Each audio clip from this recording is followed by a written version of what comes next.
Maranatha, Sunday order of the worship of the Lord. In the name of the Father, the Son, and the Holy Spirit. Amen. Prayer of doxology. O God, you revealed yourself as the Father, the Son, and the Holy Spirit. So we offer our many praises for your revelation. We exalt your honor for granting us this gracious time to worship you now, even as the angels and the heavenly saints are praising you. Besides their praises, you are desirous of our praises too. So we exhort you. You are being revered and esteemed because of your whole creation. So, along with the whole creation, we bow down before you. O Lord, we beseech you to bless this worship so that you alone shall be glorified and all through. In the name of our Lord Jesus Christ, we pray. Amen. Dear beloved and dearly beloved in the Lord, when we come into the presence of the most holy God, before we could enter into the full order of worship, it is very beneficial for us to confess our sinful state and get forgiveness. If we confess our sins, He can be trusted upon wholeheartedly and is righteous.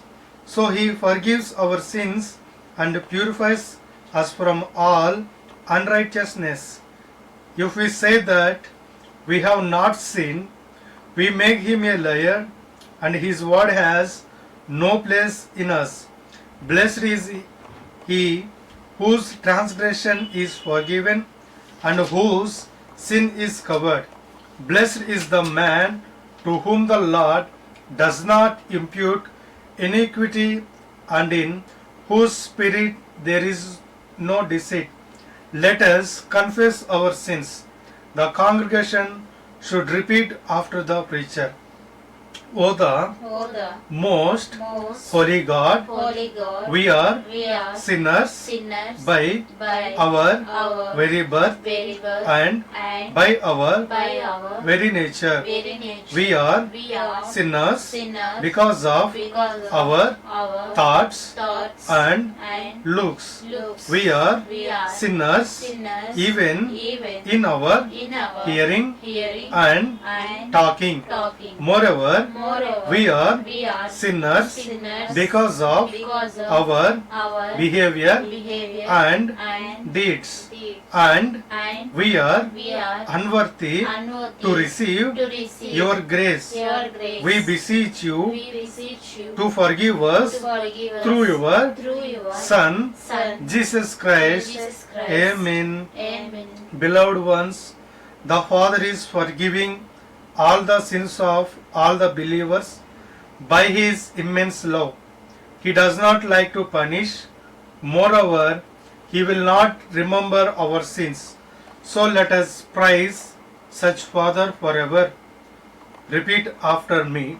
O Father, since you are holy, you are supposed to detest sinners, but you are not doing so. You are forgiving them with your tender love and care. So we exhort you. Amen.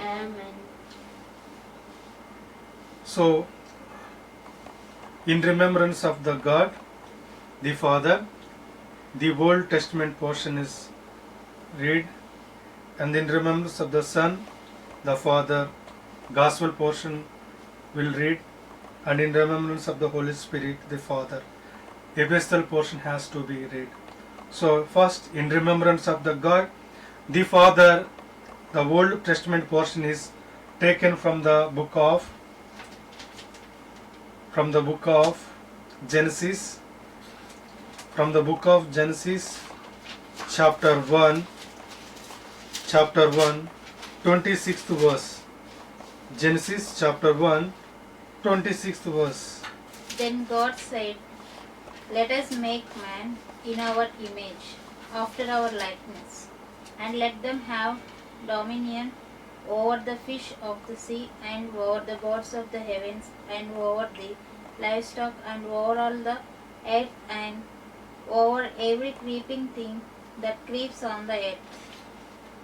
Enough. These small words will bless in our hearts. Amen. In remembrance of the Son, the Father, Gospel portion is taken from the book of Matthew. From the book of Matthew, 28th chapter,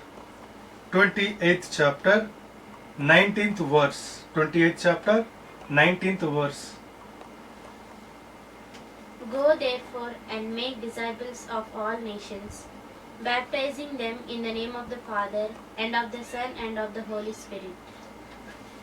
These small words will remember in our heart. Amen. In remembrance of the Holy Spirit, the Father, epistle portion is taken from the book of Corinthians, second chapter. Corinthians, second chapter. Corinthians, second chapter. 13th chapter. 19th verse. Corinthians, second chapter, 13th chapter, and 14th verse. 14th verse.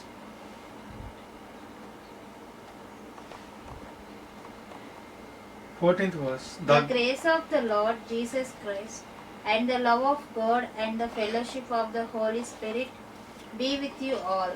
Amen. The small words will remember in our heart. Amen. So, for giving His word of God, let us praise the Father for giving His word. O the true God, you have given us your word, the gift more valuable than earth and heavens and gold and silver. So our grateful praises to you. You have incorporated in this book all the words that you have to tell us personally. So we submit our heartfelt adorations to you. Amen. Let us acknowledge our creed. All should openly profess the creed. I believe that God has neither beginning nor end. I believe that He has been shining in His luminous radiance from eternity to eternity with all the blissful attributes such as love, justice, holiness, power, omniscience, life, freedom, omnipresence, etc. I believe that the Lord Jesus Christ was like a human in outward appearance, but God in eternal state. I also believe that He explicitly manifested His love and real God had through His divine preachings, miraculous good deeds, and vicarious death upon the cross, bearing my sins, diseases, punishments, and rising from the grave on the third day, and ascending into heaven. I also believe that He is now interceding for all the human beings and shall come back to rapture His church in His second coming. Afterwards, there will be 7 years of terrible tribulation to those who were were left behind left behind later in the war in the war at at Armageddon Armageddon between Antichrist and Christ. and The Antichrist and false prophet and false prophet shall be thrown into the hell, and Satan shall be imprisoned for 1000 years in the abyss, during which period the Lord shall reign over the whole earth for a 1000 years. And I also believe that at the end of his reign, the Lord shall judge both the living and the dead, as Christ the Lord releases Satan from the abysses. Satan will come to the earth and form two armies, namely Gog and Magog, and will fight against God only to get defeated, and Christ will throw him into hell. I believe that later on the Lord shall judge all the people and send the unbelievers into hell.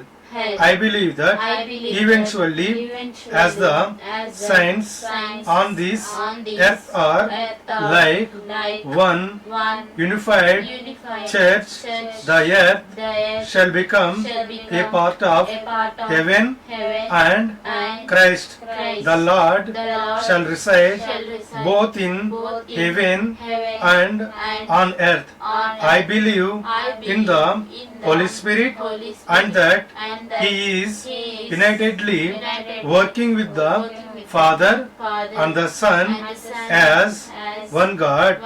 I also believe that the Holy Bible was written by His moving inspiration, and that it can be understood only through His enlightenment, and that He alone can hand over to the believer the salvation intended by the Father, acquired by the Son through His precious blood.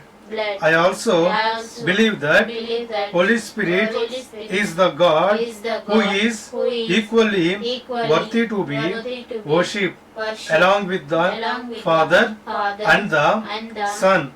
I believe in the fellowship of saints, resurrection, and the eternal life. Amen. Maranatha. So now let us meditate the word of God. So before going for the sermon, a small prayer. Let us close our eyes. Pray for the sermon. O God, who granted the word, now we are going to expound upon your precious word. Please give the required message that is necessary for everyone. We beseech you the giving guidance, help of your Holy Spirit to enlighten our understanding. In the name of Jesus Christ, we implore thee. Amen. Maranatha. So for the sermon for today's message,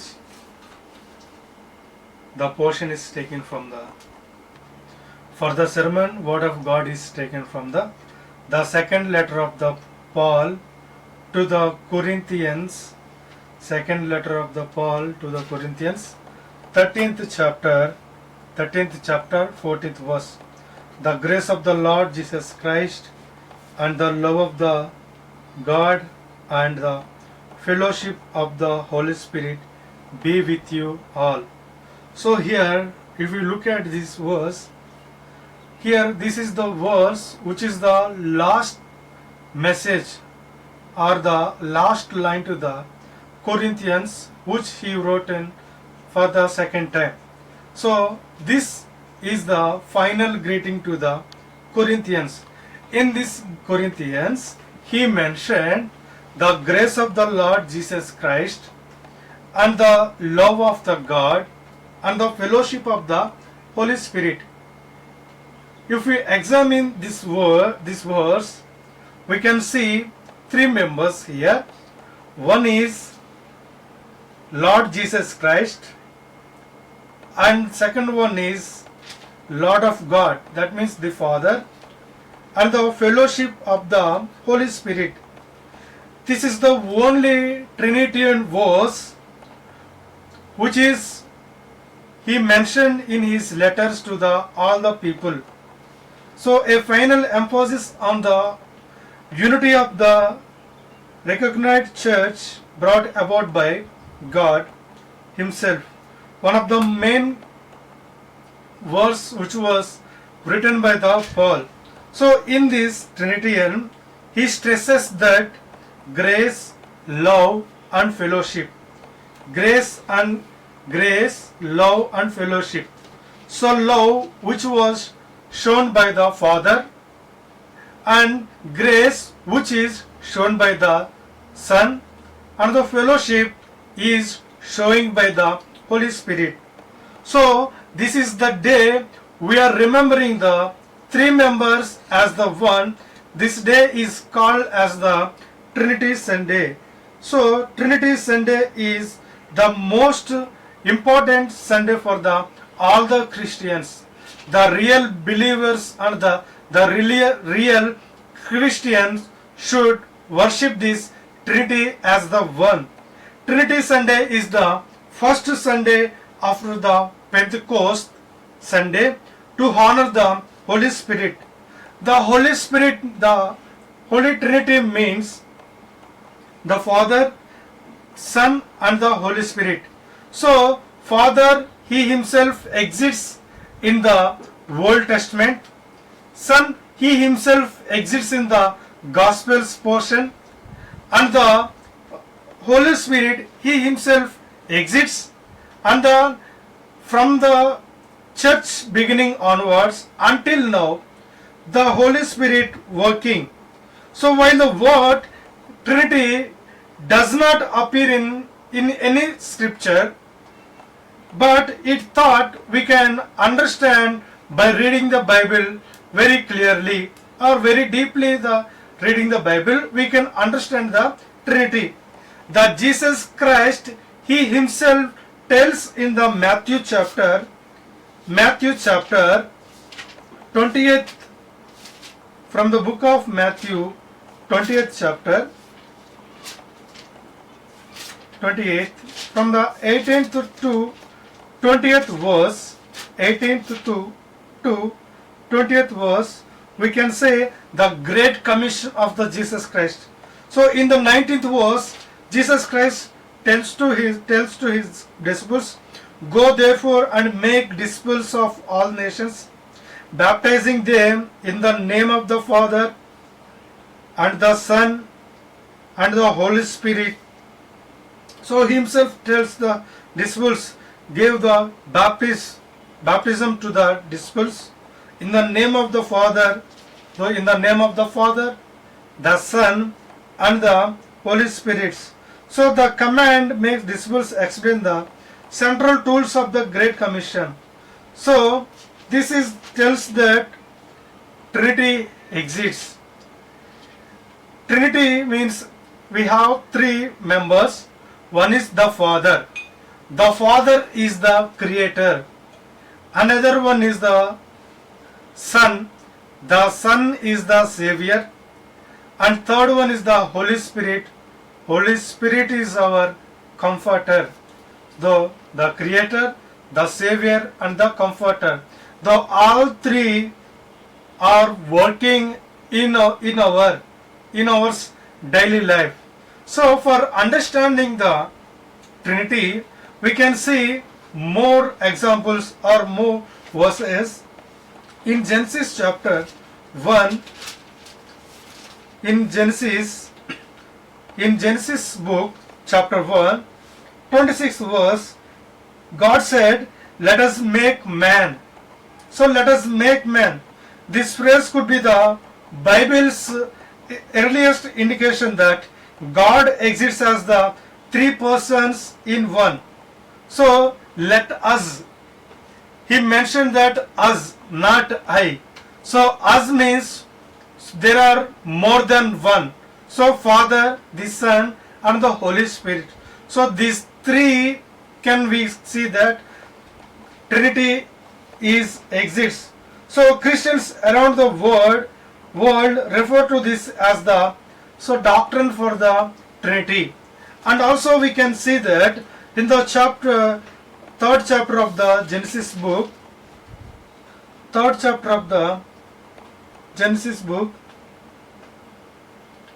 at the last verses,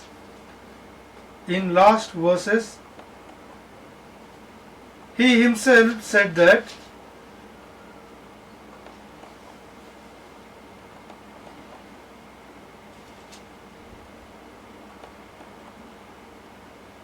so in third chapter 22 verse, so the Lord God said, behold, the man has become like one of us. So when Adam and Eve ate that fruit, he know what is good and what is the bad for them. So he gained some knowledge which is not necessary for them. So when God said that, so the man became like one of us. So God, he himself said that he became like one of us. So here us also mentioned that the Trinity. So Trinity here also we can see. So why God moves away from the people is when man ate that fruit. So we can see Habakkuk chapter 1, 13th verse, he said that, you who are the purer eyes than to see evil and cannot look at wrong, why do you idle look at traitors and remain silent when the wicked swallowed up the man more righteous than he? So God eyes are purer eyes. So God eyes are the purer eyes. That means one of the divine quality is purity. So holiness is the God's main character and his divine quality. So God made the man by his image. So what characters are God having? On that particular image, God created man. So man created with purity. With purity, man was created.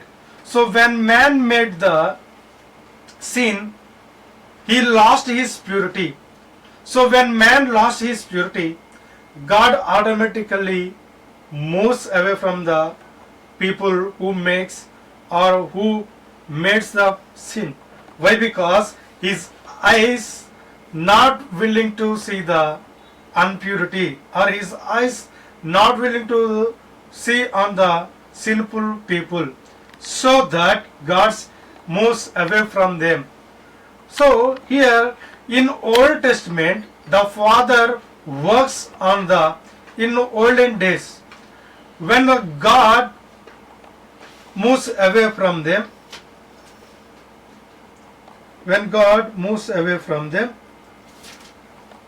he sends a savior. He sends savior to protect the people. So we can see them in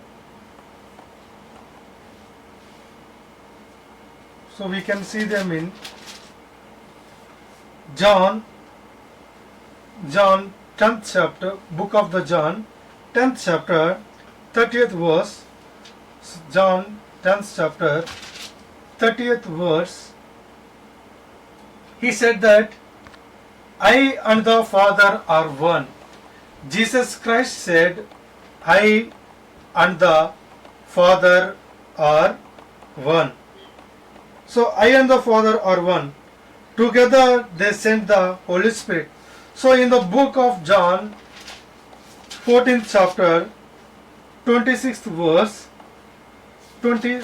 verse, we can see, but the Helper, the Holy Spirit, whom the Father will send in my name, he will teach you all things and bring to your remembrance all that I have said to you. So here the Spirit of the truth and another help. So he dwells with you and will be in you. He dwells, be with you, and he dwells in you. Here the Jesus Christ said that I asked the Father so to give the another comforter, or the we can see that helper. So here the helper is the Holy Spirit. In this verse we can see the Father and the Son and the Holy Spirit of the God. So like this we can say that the Jesus Christ and the Father all are the one. So in this world, God does not like to any soul. God does not like to any soul moves away from his creation. So we can see in book of John, third chapter, 16th verse, we can see, for God so loved the world, for God so loved the world that he gave his only Son, that whoever believes in him should not perish but have eternal life. For God did not send his Son into the world to condemn the world, but in order that the world might be saved through him. So to save the world, God sent his only beloved Son, that is the Jesus Christ. Jesus Christ came to his earth, this universe, to save the souls and to protect the souls, and he showed what God has told to us, and he did how to walk with God. So he showed all the things what the Father told to them, and finally he said to them, I and the Father along are the one. So we are the one. So we worked until now we work. So from now onwards, in the church time, after my ascension, on the day of the Pentecostal, the church will be constructed. So from that church build up, after the construction of the church is over, the Holy Spirit will work from then to until the second rapture. So in the last chapter of the Bible, that is the book of Revelation, in third chapter, last verse, he who has an ear. So who are having an ear,